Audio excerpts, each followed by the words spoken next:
और मैं आपके साथ लक्ष्मी। पटना के पारस अस्पताल में गैंगस्टर चंदन मिश्रा हत्याकांड में पुलिस को बड़ी सफलता मिली है।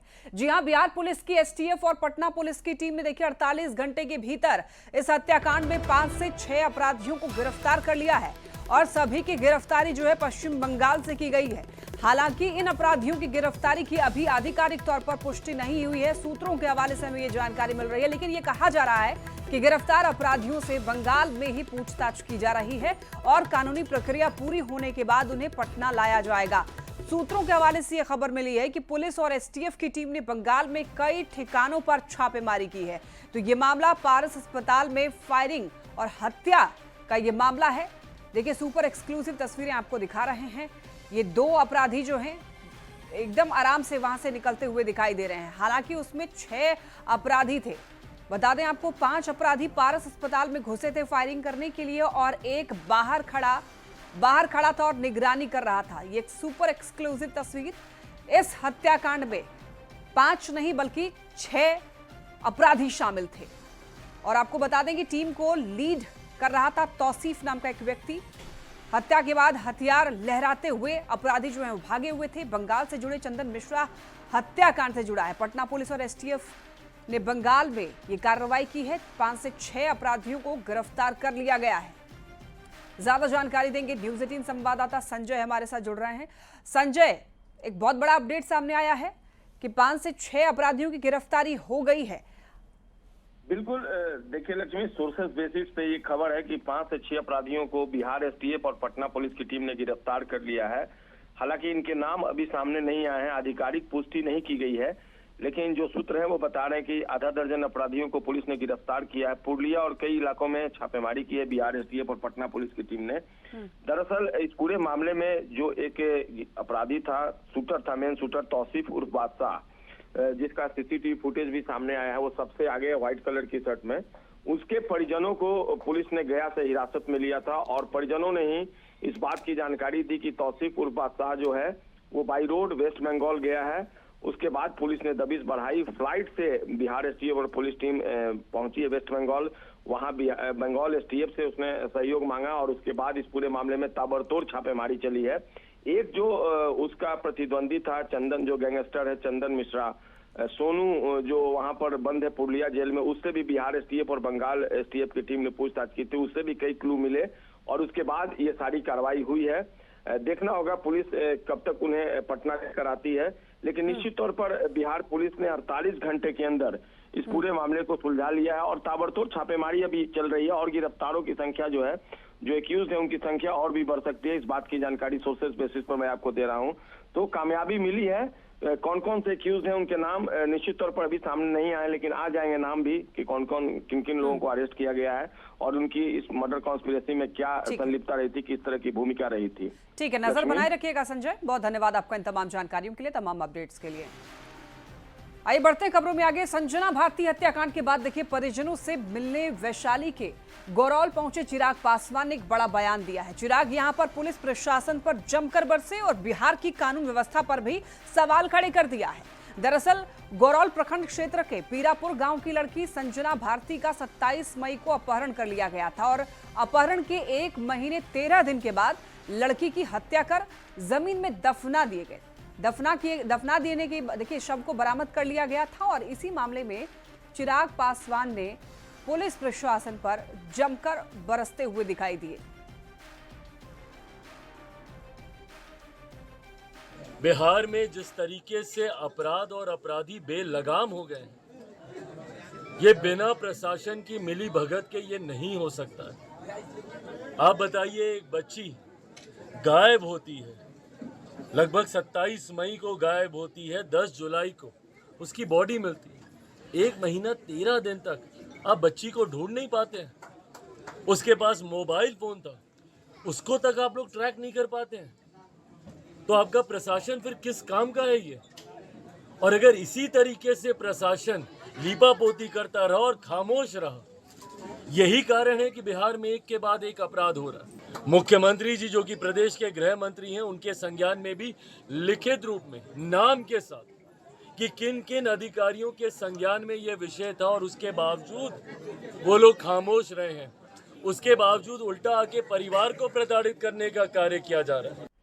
बोकारो से एक बड़ी खबर, 2 बिल्डरों से 50 लाख की लूट की गई। रांची से धनबाद जा रहे थे दोनों, गाड़ी से उतारकर 50 लाख की लूट की गई है। रांची के रहने वाले थे दोनों बिल्डर। चास मुफस्सिल थाना क्षेत्र की यह घटना बताई जा रही है। रांची से धनबाद जाने के दौरान ये घटना घटी है। 2 बिल्डरों से 50 लाख की लूट का यह मामला। रांची से धनबाद जाते वक्त दोनों को गाड़ी से उतार करके 50 लाख की लूट की जाती है।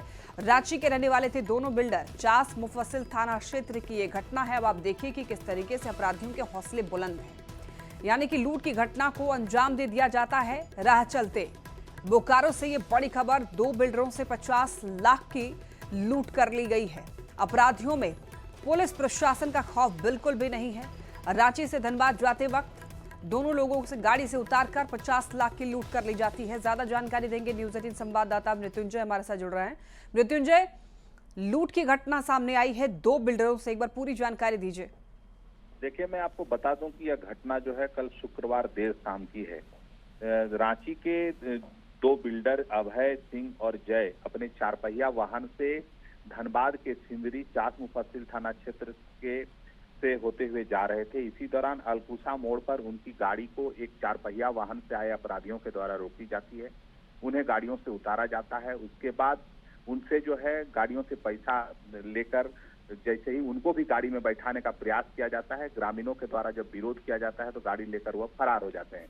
इस दौरान पुलिस को जब सूचना मिली तो पुलिस ने चारों तरफ जो है नाकेबंदी लगाई और जांच अभियान शुरू की।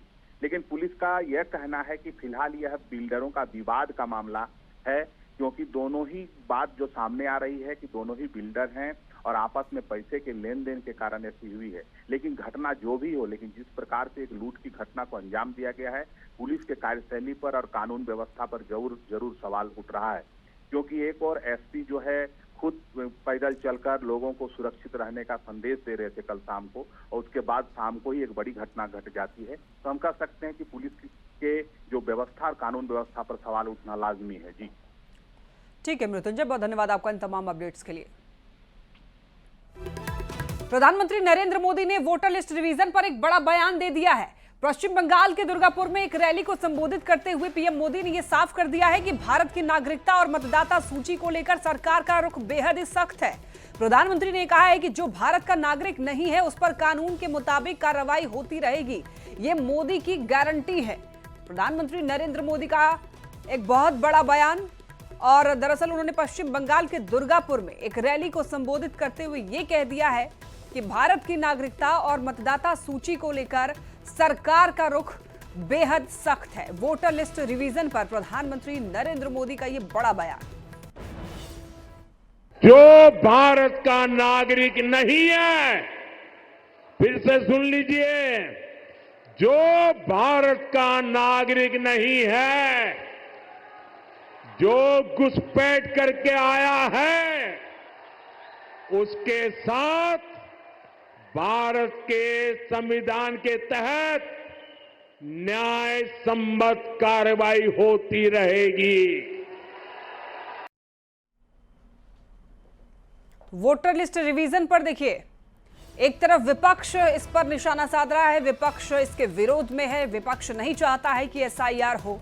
लेकिन प्रधानमंत्री नरेंद्र मोदी का ये बयान जो है वो साफ साफ ये कह रहा है कि सरकार का रवैया बिल्कुल सख्त है एसआईआर को लेकर के, यानी कि भारत की नागरिकता और मतदाता सूची को लेकर सरकार बहुत गंभीर है और सरकार का रुख बेहद सख्त है।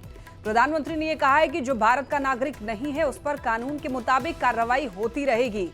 आपको ये बता दें कि बिहार में इन दिनों एसआईआर हो रहा है, यानी कि स्पेशल इंटेंसिव रिवीजन, यानी कि जो लिस्ट है वोटर लिस्ट उसको एक बार फिर से जांच किया जा रहा है, ताकि जो लोग कहीं और शिफ्ट हो चुके हैं, जिनकी मृत्यु हो चुकी है, या जो लोग यहाँ के निवासी नहीं है लेकिन फर्जी वोटर आईडी कार्ड बनवा लिया है, उन सभी लोगों का नाम लिस्ट से हटाया जा सके। और इसको लेकर विपक्ष जो है विरोध कर रहा है। और हमारे साथ आरजेडी प्रवक्ता मृत्युंजय तिवारी जी जुड़ रहे हैं। मृत्युंजय जी, एसआईआर का आप लोग विरोध कर रहे हैं, लेकिन प्रधानमंत्री नरेंद्र मोदी ने यह साफ कह दिया है कि सरकार इसको लेकर बहुत गंभीर है। देखिए, ये लगातार इंडिया गठबंधन के नेता, हमारे नेता श्री तेजस्वी यादव जी लगातार इस बात को कह रहे हैं कि जब सवाल चुनाव आयोग से पूछा जा रहा है, जवाब बीजेपी के लोग दे रहे हैं। आदरणीय प्रधानमंत्री जी बता रहे हैं, इसका मतलब है कि जो आरोप है वो सही साबित हो रहा है कि केंद्र सरकार पर चुनाव आयोग कठपुतली बनकर काम कर रही है। ये तो स्पष्ट हो गया ना कि एसआईआर से किसी को कहाँ आपत्ति है, लेकिन जो सवाल मूल सवाल है कि बिहार चुनाव के समय आपने इतने कम समय में जो वोटर रिवीजन एसआईआर का काम शुरू किया, ये संभव नहीं है। और देख रहे हैं रोज वीडियो वायरल हो रहे हैं, रोज सच्चाई सामने आ रहे हैं। अच्छा, संभव मृत्युंजय जी संभव नहीं है या है, ये तो निर्वाचन आयोग तय करेगा ना। नहीं, निर्वाचन आयोग तय करेगा तो इसका मतलब कुछ जो वीडियो वायरल हो रहे हैं, जो सच्चाई दिख रहा है कि फर्जी तरीके से हो रहा है, तो इसको कबूल कर लेंगे। लोकतंत्र है, लोकतंत्र को बचाने की लड़ाई है, ये लोकतंत्र को खत्म करने का प्रयास है।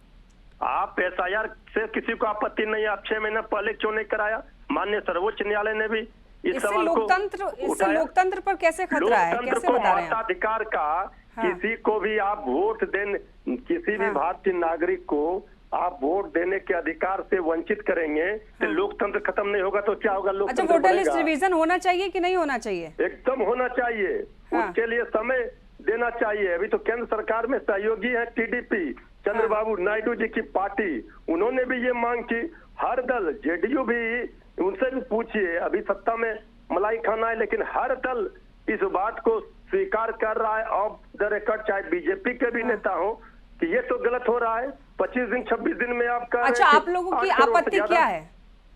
आपत्ति, मूल आपत्ति है कि जो एसआईआर के नाम पर आधार कार्ड बिहार में 90% लोगों का पहचान है, जिसको यूज करते हैं। यही जितने चुनाव हुए आधार कार्ड मान्य थे। इसी बिहार चुनाव में आपने आधार कार्ड को, राशन कार्ड को, मनरेगा कार्ड को, वोटर आई कार्ड को, सबको खत्म करके आप कह रहे हैं नए सिरे से नागरिकता देना गृह मंत्रालय का काम है।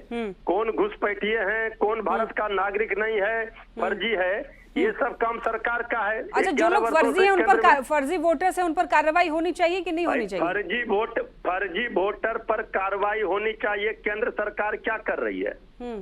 केंद्र सरकार 11 वर्षों से है वहाँ, यहाँ है सरकार में, इसके बाद भी कह रहे हैं घुसपैठिए आ गए, फर्जी वोटर। तो ये नाकामी किसका है, गलती किसका है? ये सब देखिए, चुनाव बिहार में एनडीए हार रही है, अब ये सब तिगड़म किया जा रहा है। इसका पुरजोर तरीके से विरोध होगा। लोगों के वोट के अधिकार को आज छीनेंगे, कल उनका हर अधिकार जो मिलता है उसको छीनने का प्रयास करेंगे। मृत्युंजय जी, आप भी हमारे साथ बने रहिए, और जेडीयू के प्रवक्ता अभिषेक झा जी भी हमारे साथ जुड़ रहे हैं। Abhishek ji, voter list revision को लेकर ये जो अभी विरोध चल रहा है उसको लेकर आप क्या कहेंगे? कार्रवाई होनी चाहिए कि नहीं होनी चाहिए? एकदम, हम सब ने हमेशा इस बात को दोहराया है कि हमारी इच्छा है कि कोई भी चुनाव देश के किसी भी कोने में निष्पक्ष तरीके से होने चाहिए। कोई भी व्यक्ति जो यहाँ का नागरिक है अपने वोटिंग राइट से वंचित ना रहे। साथ ही साथ अगर किसी ने फर्जी तरीके से अच्छा, विरोधियों का ये कहना है कि टाइमिंग को लेकर के दरअसल उनको आपत्ति है, तो टाइमिंग को लेकर आप क्या कहेंगे अभिषेक जी? किनका कहना है? विरोधियों का, जो लोग विरोध कर रहे हैं एसआईआर का, टाइमिंग को लेकर उनको आपत्ति है कि इस समय में इतनी जल्दी शायद ना हो पाए ये काम। उनसे जरा एक बार पूछ लीजिए कि अगर लोकसभा चुनाव से पहले ये हो रहा होता, या 2020 के विधानसभा चुनाव से पहले होता, 2019 के लोकसभा चुनाव के पहले होता, तो क्या वो विरोध नहीं करते? ये सब फालतू बातें हैं। टाइमिंग का इससे कोई लेना देना नहीं है। ये प्रक्रिया कभी भी होती, हमारे विपक्ष के साथी इसी इंटेंसिटी या इससे ज्यादा इंटेंसिटी से अपनी बेचैनी बयां कर रहे होते। चलिए ठीक है अभिषेक जी, बहुत शुक्रिया आपका हमारे साथ जुड़ने के लिए और राय रखने के लिए।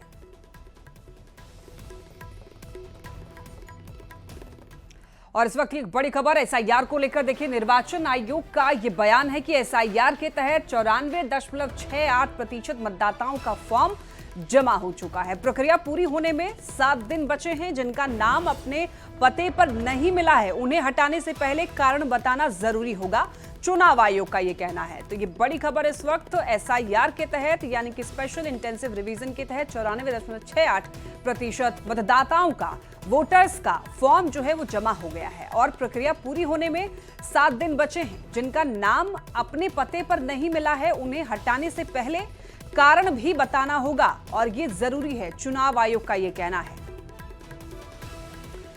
इंडिया गठबंधन की एक अहम बैठक होगी। मल्लिकार्जुन खड़गे के आवास पर तेजस्वी यादव भी इसमें शामिल होंगे। VIP के मुकेश सहनी भी इस बैठक में शामिल रहेंगे। बिहार कांग्रेस के नेताओं के साथ चर्चा होगी और दरअसल सीट शेयरिंग को लेकर के ये पहली औपचारिक बैठक मानी जा रही है। तो ये बैठक बेहद महत्वपूर्ण है क्योंकि सीट शेयरिंग जो है वो काफी अहम होता है चुनाव से पहले। ज्यादा जानकारी देंगे न्यूज 18 संवाददाता रवि S नारायण हमारे साथ जुड़ रहे हैं। रवि, आज एक बहुत बड़ी बैठक होने वाली है, सीट शेयरिंग को लेकर हो सकता है इस बैठक में चर्चा हो, पूरी जानकारी दीजिए। जी बिल्कुल, और आज की बैठक जो है वो महागठबंधन के लिहाज से इस चुनावी साल के लिए सबसे बड़ी बैठक मानी जा रही है, क्योंकि इससे पहले जो बिहार स्तर के जो नेता हैं, प्रदेश स्तर के जो नेता हैं, वो कोऑर्डिनेशन कमेटी में पिछले कई बार जो है वो बैठ चुके हैं, अपने अपने सीटें जो है एक दूसरे के साथ शेयर कर चुके हैं। लेकिन कौन सीटें किसके पाले में जाएं, कौन सी सीटें मजबूत है, किसे कहाँ लड़ना चाहिए, किसकी प्राथमिकता है, वहाँ पे किसका कैडर मजबूत है, इन तमाम बातों पर जो दिल्ली में बैठक हो रही है। क्योंकि जो कांग्रेस का जो टॉप लीडर है वो मल्लिकार्जुन खड़गे जो है उनके जो आवास पे ये बैठक होनी है और तमाम जो घटक दल के जो नेता है, मुकेश सहनी हो, माले के जो नेता हों, ठीक है, तेजस्वी यादव खुद वहाँ पे मौजूद रहेंगे। तो माना जा सकता है कि पहली औपचारिक बैठक में सीटों को लेकर के मामला सुलझता हुआ नजर आ सकता है। जी ठीक है, बहुत धन्यवाद आपका इन तमाम अपडेट्स के लिए रवि।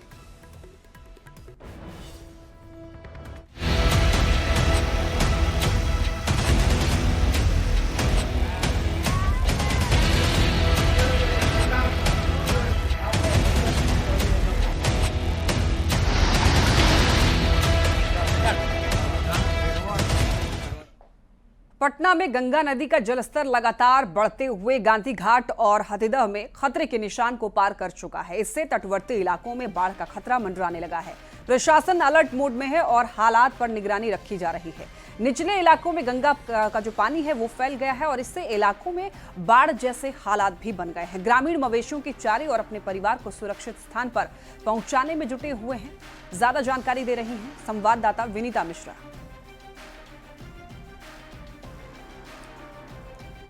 राजधानी पटना में गंगा घाट की तस्वीर पिछले 48 घंटों में बहुत हद तक बदल गई है।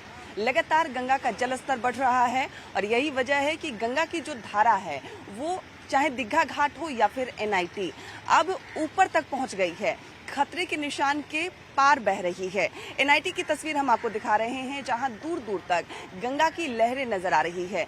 बेतहाशा गंगा जल में जो स्तर है गंगा का वो बेतहाशा उसमें वृद्धि हो रही है। अनुमान ये भी जताया जा रहा है, मौसम विभाग की माने तो अगले दिनों अभी बारिश लगातार पूरे बिहार में होगी। ऐसे में पटना सहित बिहार के कई ऐसे हिस्से हैं जहां पर बाढ़ का खतरा भी मंडराने लगा है, जिसके मद्देनजर जिला प्रशासन की तरफ से तैयारी भी शुरू कर दी गई है। और यहां जो गंगा की रफ्तार है ये साफ तौर पर बयां कर रही है कि गंगा की जो धारा है वो किस तेजी से बढ़ रही है। ऐसे में लोगों से सतर्क रहने की सलाह दी जा रही है, लोगों से अफवाह पर ध्यान न देने की सलाह दी जा रही है। NDRF SDRF की टीम भी तैनात कर दी गई है। साथ ही साथ ऐसे इलाके जहां पर बाढ़ से कटाव की समस्या उत्पन्न हो सकती है, लोगों के घर बह सकते हैं, वहां पर राहत और बचाव कार्य भी शुरू कर दिया गया है। अगर पटना की हम बात करें तो पटना में तमाम गंगा घाटों पर तस्वीर ऐसी ही नजर आ रही है। NIT पास गंगा की जो धारा है वो खतरे के निशान के ऊपर बह रही है। कैमरामैन सुबोध के साथ विनीता मिश्रा, न्यूज़ 18 पटना। आरा जिले में गंगा के जलस्तर में लगातार बढ़ोतरी हो रही है, जिसकी वजह से कई गांव गंगा में विलीन होते जा रहे हैं और सबसे ज्यादा कटाव शाहपुर प्रखंड के जवानिया गांव में हो रही है। गंगा के जलस्तर को बढ़ता हुआ देख जिला प्रशासन लोगों से सुरक्षित जगह पर पलायन करने की अपील कर रहा है और तटवर्ती इलाके में जिला प्रशासन सक्रिय है। क्या कदम बताया जो जमीनिया में कटाव बहुत तेज़ी से जो हो रहा है, जो फ्लो है वाटर का वो बहुत तेज़ है यूपी साइड से, उसको लेकर जो भी आवश्यक मेजर्स हैं, जैसे लोकल लोगों को सूचना देना, बाढ़ आश्रय स्थल चिन्हित करना, आवश्यकता अनुसार अगर ज़रूरत पड़ेगी तो लोगों को इवैक्यूएट करके बाढ़ राहत स्थल शिविर चलाना, कम्युनिटी किचन की, ये सभी हम लोगों ने तैयारी कर ली है। अभी तक अराउंड 5 से 6 घरों को हम लोगों को खाली करना पड़ा है। रांची में पिछले 2-3 दिनों से कम बारिश होने से लोगों को थोड़ी राहत मिली है। मौसम विभाग के मुताबिक राज्य में फिलहाल मॉनसून कमजोर है। राज्य में तापमान 2 से 3 डिग्री सेल्सियस बढ़ने की संभावना है। ठनका और बारिश की भी संभावना जताई जा रही है। ज्यादा जानकारी दे रहे हैं संवाददाता निरंजन सिंह। राज्य में फिलहाल मानसून कमजोर पड़ चुका है और बारिश के कम आसार दिख रहे हैं। पिछले 2-3 दिनों से बारिश कम हो रही है। इसको लेकर तापमान में 2 से 3 डिग्री की बढ़ोतरी हुई है। निश्चित तौर पर दोपहर के बाद कहीं कहीं छिटपुट बारिश की संभावना देखी जा रही है और मौसम विज्ञान विभाग के अनुसार राज्य में फिलहाल अभी बारिश के कोई आसार नहीं है। हालांकि 4 दिनों के बाद भारी बारिश के आसार साफ तौर पर दिखाई दे रहे हैं, लेकिन फिलहाल अभी 2 से 3 दिनों तक कोई बारिश होने की संभावना कम ही दिखाई दे रही है। इससे कहीं न कहीं लोगों को थोड़ी राहत जरूर मिली है, लेकिन 2 से 3 डिग्री का तापमान में वृद्धि हुई है। और वहीं अगर हम बात करें खेती की, तो निश्चित तौर पर किसानों के जो बिचड़े खेतों में सड़ चुके थे और सड़ रहे थे, इसको लेकर थोड़ी राहत जरूर मिली है। किसान अपना कार्य सुचारू रूप से संचालन जरूर करना शुरू कर दिया है। कैमरामैन प्रभाकर के साथ निरंजन सिंह, न्यूज 18 रांची। सीतामढ़ी में बागमती नदी के किनारे स्थित गांव के लोगों की जिंदगी नाव के सहारे चल रही है। मॉनसून आने के साथ ही जब नदियां उफान पर होती है, तब लोग अपने घरों से निकलने के लिए नाव का सहारा लेते हैं। सीतामढ़ी के रून्नी सैदपुर प्रखंड में कई गांव के लोग जो हैं आने जाने के लिए नाव का सहारा लेते हैं, निर्भर है।